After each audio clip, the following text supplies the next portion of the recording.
Hey guys, welcome to study I Q. My name is Prashant Dhawan और इस video में हम बात करेंगे रीसेंट मिडल ईस्ट क्राइसिस के बारे में, जिसमें कतर बहुत ही अलग पड़ गया है, बहुत ही आइसोलेटेड हो गया है, क्योंकि 6 अरब कंट्रीज़ ने अपने डिप्लोमेटिक रिलेशंस कतर के साथ तोड़ दिए हैं। हम जानने की कोशिश करेंगे ऐसा क्यों हुआ है, क्योंकि इसके जियोपॉलिटिकल इम्प्लिकेशंस बहुत गहरे हैं, इस पूरे रीजन में महसूस किए जाएंगे। इस वीडियो के अंत तक आप इन सब प्रश्नों का उत्तर दे पाएंगे कि 6 अरब कंट्रीज, जिनमें Saudi Arabia, Egypt, Bahrain, UAE, Libya, Yemen शामिल हैं, इन्होंने कतर के साथ अपने रिश्ते क्यों कट कर दिया, आखिर क्या हो गया अचानक से। फिर बात करेंगे क्या डोनाल्ड ट्रंप की रीसेंट जो विजिट थी सऊदी अरेबिया में, क्या उससे कुछ लिंक है उसका, क्या उस विजिट ने कुछ हद तक ये जो एक्शन लिया गया है इन 6 कंट्रीज़ द्वारा, क्या उसको और ज़्यादा बल दिया था। और फिर बात करेंगे ऑफ कोर्स सबसे इम्पोर्टेंट क्वेश्चन कि ये सब जो हो रहा है गल्फ़ कंट्रीज़ के बीच, इससे हमारे देश इंडिया को क्या असर होगा। और फिर बात करेंगे कि अगर कतर और सऊदी अरेबिया के बीच में जो टसल है वो और ज़्यादा बदतर होती गई तो इंडिया को किसकी साइड लेनी पड़ेगी, हमारे हित में क्या होगा। So it's going to be a very good video. सबसे पहले शुरू करते हैं ज्योग्राफी समझ के, मैप में, कि आखिर कतर कहाँ पे है, यूएई कहाँ पे है, सऊदी अरेबिया कहाँ पे है। That will be the best way to begin this video. ये है मैप, यहाँ पे आप देख सकते हैं इंडिया की अगर हम वेस्टर्न साइड पे जाएं तो यहाँ पे आप देखेंगे ईरान, और ईरान की सदर्न साइड पे ये छोटा सा देश यहाँ पर, ये है कतर, जिसकी कैपिटल है दोहा। और यहाँ पे जो बाकी कंट्रीज़ हैं जिनके बारे में हम डिस्कशन करेंगे उनके बारे में भी देख लीजिए। ये है बहुत ही बड़ा सऊदी अरेबिया, कतर के बिल्कुल साथ में है, इसकी कैपिटल है रियाद। और ये है बहरीन, छोटा सा, ठीक है। और यहाँ पर ये रहा यूएई, ओके। और ये है यमन, एंड ओवर हेयर हम अगर थोड़ा जूम आउट करें तो यहाँ पे आप देख सकते हैं ये है इजिप्ट और लीबिया। और इन सब देशों ने डिप्लोमेटिक रिलेशंस तोड़ दिए हैं कतर के साथ। नाउ लेट्स फाइंड आउट कि आखिर हुआ क्या। तो जैसे कि मैंने आपको बताया कि इन 6 देशों ने मिलकर कतर के साथ डिप्लोमेटिक टाइज तोड़ दिए हैं। तो सिर्फ क्या डिप्लोमेटिक टाइज तोड़े गए हैं, क्या कतर को इससे कंसर्न होना चाहिए? बहुत ही ज़्यादा कंसर्न होना चाहिए, क्योंकि इन डिप्लोमेटिक टाइज को तोड़ने के बाद इसके इकोनॉमिक इम्प्लीकेशंस भी होंगे। कैसे होंगे देखो, इस मूव के अंडर सऊदी अरेबिया ने अपनी बॉर्डर कंप्लीटली क्लोज कर दी है। अब कतर देखिए, वैसे तो एक एनर्जी रिच कंट्री है, मगर जो भी वहाँ पर फूड सप्लाईज आती है वो इंपोर्ट करते हैं, और वो ज़्यादातर सऊदी अरेबिया के रास्ते से ही आती है। तो यहाँ पे आप देख सकते हैं कि सऊदी अरेबिया, यूएई और बहरीन ने तीनों ने कतर को कहा है कि उनके पास 48 आवर्स हैं अपने डिप्लोमेट्स, जो राजदूत हैं इन वेरियस कंट्रीज़ में, वो वापस अपने कंट्री में ले आए। और करीब 14 दिन है कि जो भी उनके बाकी जो नेशनल्स हैं, जो सिटीजन्स हैं बाकी देशों में और हैं, वो वापस अपने देश चले जाएं। आप यहीं से देख सकते हैं कितनी बड़ी बात है। इमेजिन करिए अचानक से इंडिया और यूएस के बीच में ऐसे हो जाए, और यूएस कह दे कि इंडियन डिप्लोमेट्स 2 दिन के अंदर अंदर यूएस छोड़ के जाएंगे, और 2 हफ्ते के अंदर अंदर सारे इंडियंस यूएस से इंडिया चले जाएंगे। कितनी अपने आप में एक बड़ी डेवलपमेंट होगी। ऑफ कोर्स इससे कतर का जो स्टॉक मार्केट है 7.2% गिर गया, विच इज़ मैसिव, एक ही दिन में। और न्यूज़ मीडिया ने यह भी रिपोर्ट किया कि अचानक से फूड की होर्डिंग करनी शुरू कर दिया लोगों ने, क्योंकि जैसे कि मैंने आपको बताया, एक एनर्जी रिच कंट्री तो है मगर हैवीली फूड रिलायंट है। खाना पानी वगैरह सब ज़्यादातर सऊदी अरेबिया से जो ट्रक आते हैं उनसे ही आता है। तो ये सब देखकर आप समझ पा रहे होंगे कि कतर पर इसका इम्पैक्ट कितना बड़ा है। अब आप में से कुछ लोग सोच रहे होंगे कि क्या कतर और सऊदी अरेबिया के रिश्ते अच्छे नहीं थे, अचानक से इतनी कड़वाहट कैसे आ गई। देखो, ऐसा तो नहीं है कि दोनों के रिश्ते बहुत ज़्यादा ख़राब थे। दोनों, कतर और Saudi Arabia, gulf corporation council के मेंबर हैं। टोटल 6 मेंबर ही हैं, ठीक है। तो 2 तो यही हो गए, तो आप इमेजिन कर सकते हो कि दोनों के रिश्ते इतने ज़्यादा कड़वे नहीं रहे होंगे। उसके अलावा कतर और सऊदी अरेबिया काफ़ी हद तक सेम जियोपॉलिटिकल इनके इंटरेस्ट हैं, कुछ हद तक नहीं भी हैं। जहाँ पर हैं वहाँ पे आपको बता रहा हूँ, फॉर एग्जांपल सीरिया में कतर के अपने मिलिटेंट ग्रुप हैं, सऊदी अरेबिया के अलग अपने मिलिटेंट ग्रुप हैं, उनको फंड करते हैं, जो भी उनको सपोर्ट चाहिए होती है वो प्रोवाइड करते हैं। और दोनों का जो टारगेट है वो यही है कि बशर अल असद, जो सीरिया के इस वक्त प्रेसिडेंट हैं, उनकी सरकार, जो उनकी रजीम है वहाँ पे, उसको गिराया जाए और फिर वहाँ पर अपनी पपेट गवर्नमेंट वहाँ पर इस्टेब्लिश कर दी जाए। तो दोनों भी वहाँ पर इकट्ठा काम कर रहे हैं। उसके अलावा कतर इस्लामिक मिलिट्री अलायंस है, जो एक तरीके से अरब नेटो जिसको कहते हैं, जो सुन्नी कंट्रीज़, प्राइमरीली ईरान को काउंटर करने के लिए जिसको बनाया गया था, उसका भी मेंबर है कतर। तो आखिर इतनी सारी जब बातों पे कतर और सऊदी अरेबिया एक ही पेज पे हैं, तो अचानक से इतना बड़ा ये स्टेप कैसे ले लिया सऊदी अरेबिया और उसके एलाइज ने? ये जानने के लिए हमको थोड़ी हिस्ट्री जाननी पड़ेगी, मगर सबसे पहले देखते हैं कि रीसेंट जो ट्रिगर था, जो एक आखिरी चीज़, जो धक्का कहते हैं ना कि कोई चीज़ बिल्कुल किनारे पे हो, उसको हल्का सा धक्का चाहिए होता है and then it falls apart. तो वो क्या था? तो जो ट्रिगर था वो ये था कि पिछले महीने रिपोर्ट आई कि कतारी लीडर अमीर शेख तमीम ने यूएस की क्रिटिसिज्म है ईरान के प्रति, उसको कहा कि ये ख़राब है। बेसिकली ये तो आप जानते ही होंगे कि सऊदी अरेबिया और ईरान के बीच में जो रिश्ते हैं बहुत ज़्यादा ख़राब हैं और यूएस सऊदी अरेबिया को सपोर्ट करता है, मगर कतर काफ़ी हद तक न्यूट्रल रहने की कोशिश करता है हमेशा और ईरान को इतना क्रिटिसाइज़ करने से कतराता है। और जब recently US president Donald Trump Saudi Arabia आए और उन्होंने ईरान को खरी खरी सुनाई वहाँ पर, तो उस पर रिपोर्ट्स ये आई कि कतर के लीडर ने उसका समर्थन नहीं किया और उसको क्वेश्चन भी किया कि ये करने की क्या ज़रूरत थी। हालांकि जैसे ही कतर के मीडिया ने ये जो न्यूज़ थी ये रिपोर्ट करी और इसको टेलीकास्ट किया, जो सरकार थी कतर की, उन्होंने कहा कि हमारे जो लीडर हैं उन्होंने ऐसी बात बिल्कुल नहीं करी और ये गलत है। मगर तब तक बहुत देर हो चुकी थी और बाकी जो देश हैं उनको ये बात बिल्कुल भी पसंद नहीं आई कि कतर ईरान का समर्थन कर रहा है। इवन दो ज़्यादा कोई बढ़ चढ़ के नहीं कर रहा था, बस एक वोकल सपोर्ट कर रहा था कि उनसे रिश्ते ख़राब करने की क्या ज़रूरत है। अब देखो, जो रिसेंट ईरान वाला एपिसोड था वो तो एक लास्ट पुश था, मगर उससे पहले भी बहुत ही लंबे समय तक सऊदी अरेबिया नाखुश था कतर से। ऐसा क्यों था? देखो, पहली बात आप ये समझ लो, जैसे कि आपने अभी मैप में देखा था, सऊदी अरेबिया सबसे बड़ा कंट्री है पूरे गल्फ रीजन में और इकोनॉमिकली भी बहुत ज़्यादा स्ट्रॉन्ग है, काफ़ी मिलिटरीली भी काफ़ी स्ट्रॉन्ग है और यूएस से भी काफ़ी क्लोज रिलेशन रखता है। तो वो ये चाहता है कि पूरे जो गल्फ कंट्रीज़ हैं, पूरा जो वहाँ पर 6 कंट्रीज़ का गुट है, उसको वो लीड करे और ईरान के ख़िलाफ़ वो मिलकर कुछ करे। मगर कतर ऐसा करना नहीं चाहता। कतर चाहता है कि उसकी खुद की फॉरेन पॉलिसी हो और जो उसको सही लगे, उनके लोगों के हित में हो, वो लोग वही चीज़ करें। तो यूएई और बहरीन जैसे चुपचाप सऊदी अरेबिया की बात सुन लेते हैं, जो वो कहते हैं वो कर लेते हैं। कतर वैसा करना नहीं चाहता। हाँ, हालांकि ऐसा भी नहीं है कि वो बिल्कुल सऊदी अरेबिया के अगेंस्ट खड़ा हो जाता है, मगर काफ़ी जगह जहाँ पे सऊदी अरेबिया एक्सपेक्ट करता था कि कतर उसकी साइड लेगा, कतर ने वहाँ पर ऐसा करने से मना कर दिया।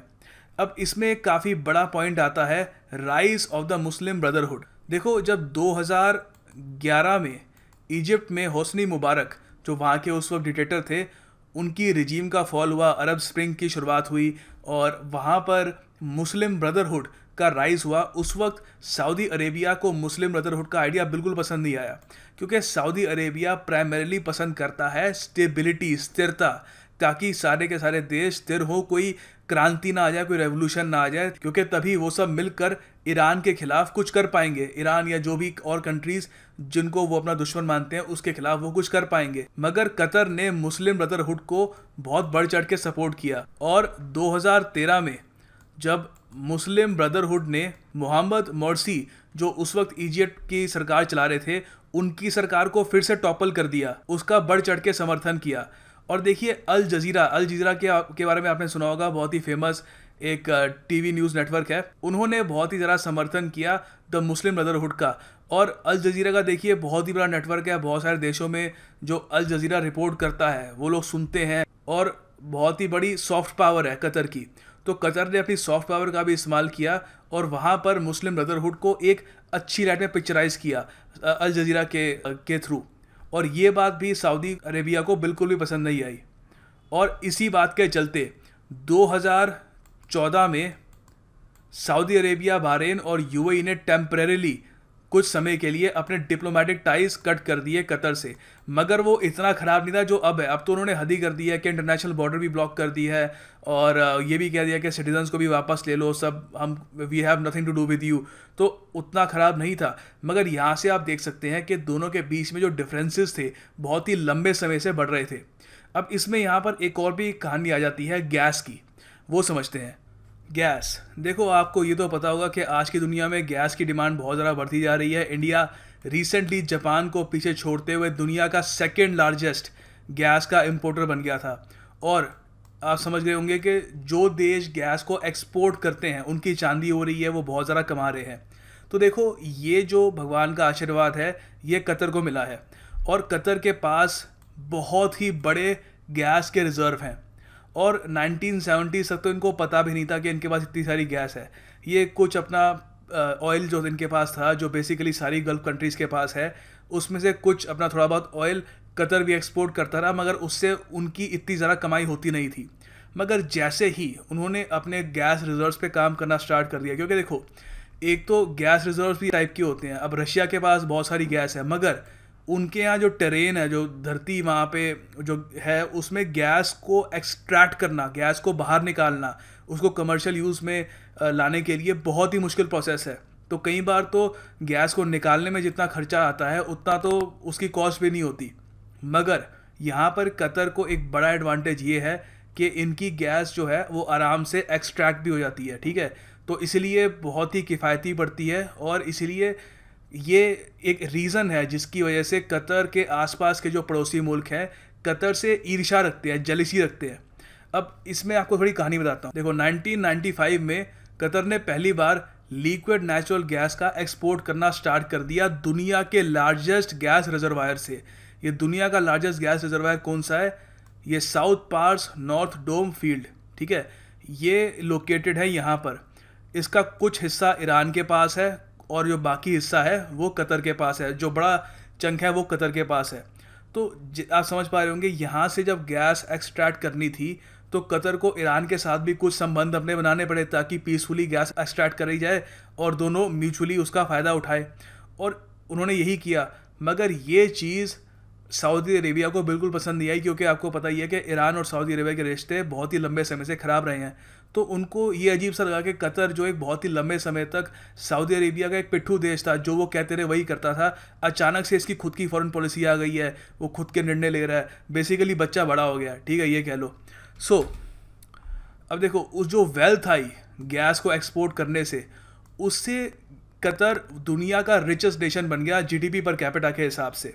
अभी मेरे ख्याल से सेकंड के आसपास है, मगर उस डेटा पे मत जाओ। मेन जो क्रक्स है पूरी आर्ग्यूमेंट का वो सुनो कि कतर जिस तरीके से आगे बढ़ रहा था, उससे आसपास के जो नेशन है वो बहुत ज़्यादा इनसिक्योर फील कर रहे थे, क्योंकि इतनी ज़्यादा वेल्थ जब फ्लो हुई कतर के पास, तो कतर ने कहा कि ठीक है, हम अपनी खुद की फॉरेन पॉलिसी भी बनाएंगे, हम ईरान के साथ भी अच्छे रिलेशन रखेंगे, हम इजराइल में हिजबुल्लाह को भी सपोर्ट करेंगे। तो काफ़ी सारी चीज़ें वो अपने आप करने लग गए। जो सऊदी अरेबिया की लाइन थी उसको फॉलो करना उन्होंने बंद कर दिया। और उसके अलावा रिसेंटली उन्होंने रशिया के साथ भी रिलेशंस अपने और ज़रा एलिवेट कर दिए। उन्होंने $2.7 बिलियन इन्वेस्ट किए रशिया की स्टेट ओन्ड ये रॉसनेफ्ट पे, ठीक है, बहुत ही बड़ी कंपनी है ये, इंडिया में भी ये निवेश करती है।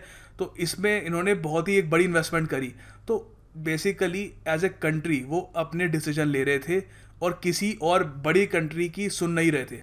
अब रिसेंट जो प्रॉब्लम में कतर फंस गया है, जब 6 कंट्रीज़ ने उनके साथ जो डिप्लोमेटिक टाइज थे वो तोड़ दिए हैं, और अभी उनको पता नहीं है कि फ्यूचर में क्या होगा, क्या जो टेंशन है वो कम हो जाएगी या आगे बढ़ती रहेगी। ये लोग कह रहे हैं कि डोनाल्ड ट्रंप की विजिट की वजह से हुआ है। अब डोनाल्ड ट्रंप ने ऐसा क्या कर दिया था? देखो, जब Donald Trump recently Saudi Arabia आए, उन्होंने, जैसे मैंने आपको बताया, उन्होंने कहा कि सब नेशंस को मिलकर ईरान को आइसोलेट करना होगा, मतलब ईरान को अलग अलग करना होगा। क्यों? क्योंकि ईरान का न्यूक्लियर प्रोग्राम है, वो अपना न्यूक्लियर प्रोग्राम चला रहे हैं, और इजराइल को ये बात पसंद नहीं आ रही। और इजराइल यूएसए का एक बहुत ही करीबी अलाई है। तो इजराइल की प्रोटेक्शन के लिए यूएस नहीं चाहता कि ईरान के पास न्यूक्लियर बॉम्ब आए, और उसके अलावा उनके और स्ट्रेटेजिक रीजंस भी हैं। वो बेसिकली ये नहीं चाहते कि उस रीजन में एक नई पावर उभर के आ जाए, ठीक है। तो वो ईरान को चाहते हैं कि वो आइसोलेट हो जाए, अलग अलग हो जाए, और बेसिकली कमज़ोर पड़ के अपनी जो ज़िद है अपने न्यूक्लियर प्रोग्राम को आगे बढ़ाने की वो कम कर दे। मगर यहाँ पर कतर ने ओपनली पब्लिकली डिसएग्री कर दिया कि नहीं, हमें ईरान के साथ ऐसा नहीं करना चाहिए। उसके मैंने आपको बहुत सारे रीज़न गिनवा दिए। पहला तो था कि गैस का, वहाँ पे उनको गैस एक्सट्रैक्ट करनी है। सेकंड ये भी है कि सिंस कतर के पास पैसे, आदमी के पास पैसे होते हैं, तो वो कुछ बोलने का दम भी रखता है, ठीक है। जब कमज़ोर होता है इकोनॉमिकली तो चुप भी रहता है। सो एक रीज़न वो भी है। और उन्होंने ये जो स्टेटमेंट जब बाहर आई, इमीडिएटली उन्होंने ये कहा कि नहीं नहीं, हमने ऐसा कुछ नहीं बोला, दरअसल हमारी जो वेबसाइट थी वो हैक कर ली गई थी कुछ हैकर्स द्वारा, और उन्होंने ये इन्फॉर्मेशन वहाँ पे डाल दी। मगर तब तक बहुत देर हो चुकी थी और सऊदी अरेबिया ने और बाकी सारी कंट्रीज़ ने मिलकर उन्होंने कहा कि इनफ इज़ इनफ, ये ईरान को सपोर्ट करता है, इसकी अपनी खुद की फॉरेन पॉलिसी है, हमारी सुनता नहीं है, हिजबुल्लाह को सपोर्ट करता है और उसके अलावा मुस्लिम ब्रदरहुड को भी सपोर्ट करता है। तो बेसिकली सब कंट्रीज़ ने कहा कि इनफ इज़ इनफ, अब कतर को पनिश करने का टाइम आ गया ताकि ये हमारी लाइन पर चले। तो ये बेसिकली जो भी बैन लगाया गया है, तो बेसिकली जो भी ये रिश्ते तोड़े गए हैं कतर के साथ, वो इसलिए तोड़े गए हैं ताकि कतर अपनी जो ज़िद है अपनी अलग फॉरेन पॉलिसी चलाने की, उसको छोड़ दे और जो यूनियन है बेसिकली 6 कंट्रीज़ का, गल्फ स्टेट्स का, उन्हीं की जो फॉरेन पॉलिसी है उसी की लाइन पर चले। अब देखो क्वेश्चन ये आता है कि ये सब जो कतर के साथ हो रहा है, जो गल्फ स्टेट्स में आपस में उनकी पॉलिटिक्स चल रही है, उससे इंडिया को क्या उससे असर पड़ेगा। देखो हमारी एक्सटर्नल अफेयर्स मिनिस्टर जो हैं सुषमा स्वराज जी, उन्होंने ये कहा है कि पहली बात तो ये इंटरनल मैटर है गल्फ कॉरपोरेशन काउंसिल की, जिसके कितने मेंबर हैं, 6, और हेडक्वार्टर्स कहाँ पे है, रियाद, सऊदी अरेबिया में। तो उन्होंने कहा कि उनका इंटरनल मसला है, हमें उस पर कोई कमेंट नहीं करनी। अब फिर बात आ जाती है LNG के इंपोर्ट की। इंडिया, आपको मैंने बता दिया, सेकंड लार्जेस्ट इंपोर्टर है गैस का, LNG का। तो उसमें देखो इंडिया इंपोर्ट करता है 8.5 मिलियन टन्स कतर से हर साल, बड़ा चंक आता है कतर से। तो उसमें देखो जो हमारे फाइनेंस हेड है, ये पेट्रोनेट LNG RK गर्ग, उन्होंने ये कहा है कि उसमें अभी इंडिया को चिंता करने की इतनी बात नहीं है। हालांकि बहुत सारी कंट्रीज़ ने जो बॉर्डर है कतर के आसपास की वो ब्लॉक कर दी है, मगर इंडिया जो इंपोर्ट करता है LNG वो बाय सी करता है, जो मैंने आपको बताया था ना, स्ट्रेट ऑफ हरमूज से निकल के आगे आती है और फिर इंडिया में भेजी जाती है। तो वो इंडिया उस रूट के थ्रू लेता है, तो इंडिया को कोई प्रॉब्लम नहीं है। इंडिया की जो गैस की नीड है वो पूरी होती रहेगी, उसमें कोई प्रॉब्लम नहीं आएगी। फिर बात आती है कि इंडिया के जो स्ट्रेटेजिक रिलेशन है कतर के साथ, वो काफ़ी हद तक अच्छे हो रहे हैं और उसके अलावा इंडिया और कतर और भी वेरियस तरीके से एक साथ काम कर रहा है। कतर ने ये भी ऑफर दी इंडिया को कि इंडिया का जो स्ट्रेटेजिक रिजर्व है गैस का वो फ्री में फिल कर देगा। और उसके अलावा बहुत सारी इंडियन कंपनीज इंक्लूडिंग ये इन्फोसिस और विप्रो, वो चाहती है कि कतर में इन्वेस्ट करे। वो बहुत ही बड़ी, अपने आप में एक बहुत ही बड़ी मार्केट है, काफ़ी वहाँ पे वेल्दी लोग हैं और वो काफ़ी उससे जनरेट कर सकते हैं अपने लिए बिजनेस। तो ओवरऑल वो चीज़ इम्पैक्ट होगी या नहीं होगी वो देखना अभी बाकी है, क्योंकि अगर कतर अड़ा रहता है अपनी ज़िद पर कि उसकी अपनी फॉरेन पॉलिसी है और सऊदी अरेबिया की मर्ज़ी के सामने झुकता नहीं है, तो ये हो सकता है कि इंडियन कंपनीज़ ने जो इन्वेस्टमेंट करने का सोचा रहा कतर में, उसके बारे में उनको फिर से सोचना होगा। और क्योंकि इंडिया ओपनली कोई सपोर्ट तो कर नहीं सकता कतर को, ना हमारे इतने इंटरेस्ट में है, ना हमें इतना दम है कि वहाँ पे 6 कंट्रीज़ मिलके वो ब्लॉक कर रही है, हम अकेले खड़े हो जाएं कि क्यों कर रहे हो ऐसा। वो उनका इंटरनल मामला है, वहाँ पे जो भी होता है हमको बस we have to just wait and watch, और हमको बस देखना होगा कि आपस में वो लोग कैसे ये मसला सुलझाते हैं। एंड होपफुली यही होगा कि वो लोग कुछ नेगोशिएशंस करते हैं और ये जो अभी वहाँ पर क्राइसिस आ गया है, लिटरली क्राइसिस ही है गल्फ कंट्रीज़ के बीच, वो जल्दी सुलझ जाएगा। क्योंकि इंडिया के हित में है कि वहाँ पे स्टेबिलिटी रहे ताकि इंडियन कंपनीज वहाँ पे ट्रेड कर सके और इंडिया बेसिकली वहाँ पे अच्छे ट्रेड रिलेशंस डेवलप कर सके, जो बेसिकली शांति में ही होता है। अब देखो लॉन्ग टर्म इम्पैक्ट क्या हो सकता है कतर का, जो है बुरी हालत में कतर फंस गया है। पहली बात तो 2022 का फीफा वर्ल्ड कप जो कतर में होना है, वो उसमें प्रॉब्लम आ सकती है अगर ये प्रॉब्लम बहुत ही लंबे समय तक ऐसे ही चलती रहती है। क्योंकि देखो 2018 का वर्ल्ड कप कहाँ पे होगा, रशिया में होगा, ठीक है, और उसके बाद 2022 का कतर में होना है। तो उसके लिए सीधी सी बात है, ज़रूरी है कि आपकी नेबरिंग कंट्रीज़ जो हैं, जो आपसे साइज में बहुत ज़्यादा बड़ी है, मिलिटरीली भी बहुत ज़्यादा बड़ी है, उनके साथ आपके रिलेशंस ठीक ठाक हो। ऐसे ना हो कि वो डिप्लोमेट भी वापस भेज रहे हैं, ये भी कह रहे हैं सिटीजन्स को भी वापस ले लो। क्योंकि देखो एक बार आप ये इसकी जो ग्रेविटी है वो समझने की कोशिश करिए। अगर ये सब हो जाता है ना, तो अगला स्टेप कुछ मिलिट्री एक्शन भी हो सकता है। हालांकि जो इकोनॉमिक इंटरडिपेंडेंस है एक दूसरे पर इन कंट्रीज़ की, उससे ये होने के चांसेस बहुत कम है। बट हम ये नहीं कह सकते it is completely ruled out, क्योंकि ये अगर आप डिप्लोमेटिक रिलेशंस रहते हैं तो बातचीत बनी रहती है, जब बातचीत नहीं होती तो कुछ भी हो सकता है। So that is a big problem. FIFA world cup पे सवाल उठ सकते हैं। उसके बाद देखो इंडियंस को काफ़ी हद तक इससे प्रॉब्लम हो सकती है। जो कतर एयरवेज़ है, बहुत ही एक फेमस एयरवेज़ है, 24,000 इंडियन पैसेंजर्स हर हफ्ते ट्रैवल करते हैं उससे, तो उसको उन लोगों को काफ़ी प्रॉब्लम आएगी क्योंकि एयर स्पेस है वो भी काफ़ी हद तक ब्लॉक हो गया है। और उसके अलावा एलएनजी के अलावा इंडिया और भी बहुत सारी चीज़ें इंपोर्ट करता है कतर से। अमोनिया इंपोर्ट करता है, यूरिया इंपोर्ट करता है, पॉलीथीन वगैरह। तो ये सब जो चीज़ें हैं ये इंडिया ने टोटल $14.6 बिलियन की इंपोर्ट करी थी। तो may be in the long run इसकी जो इंपोर्ट है इन चीज़ों की, एक्सेप्ट एलएनजी, इनकी जो इंपोर्ट है उस पर भी थोड़ा बहुत फ़र्क आ सकता है। सो इंडिया तो यही चाहेगा कि ये जो क्राइसिस है वहाँ पे जल्दी से जल्दी सुलझ जाए। अब देखो, हम गल्फ कॉरपोरेशन काउंसिल की बात कर रहे थे, इसके बारे में डिस्कस कर लेते हैं कि इसके मेंबर कौन कौन है। बेसिकली 6 मेंबर हैं, मैंने आपको बताया था। बहरीन, जिन्होंने ये अपने डिप्लोमेटिक रिलेशंस जो हैं कतर के साथ तोड़ दिए हैं। कुवैत ने कुछ रिलेशन नहीं तोड़े, वो अभी भी कह रहे हैं कि थोड़ा सब्र रखो, बैठ के बात करते हैं। ओमान ने भी कोई अभी जल्दबाजी में फ़ैसला नहीं किया, ठीक है। सऊदी अरेबिया ने तोड़ दिए इनके साथ रिलेशंस, और यूएई ने तोड़ दिए हैं, ठीक है। तो इन 3 कंट्रीज़ ने गल्फ कोऑपरेशन ऑफ काउंसिल की जो है उन्होंने कतर के साथ रिलेशंस तोड़ दिए हैं। And this is the end of the video. अगर आपको वीडियो पसंद आई तो वीडियो को लाइक ज़रूर करिएगा, और फेसबुक, व्हाट्सएप या जो भी आप यूज़ करते हैं उसको आप वहाँ पे आप वीडियो को शेयर कर सकते हैं।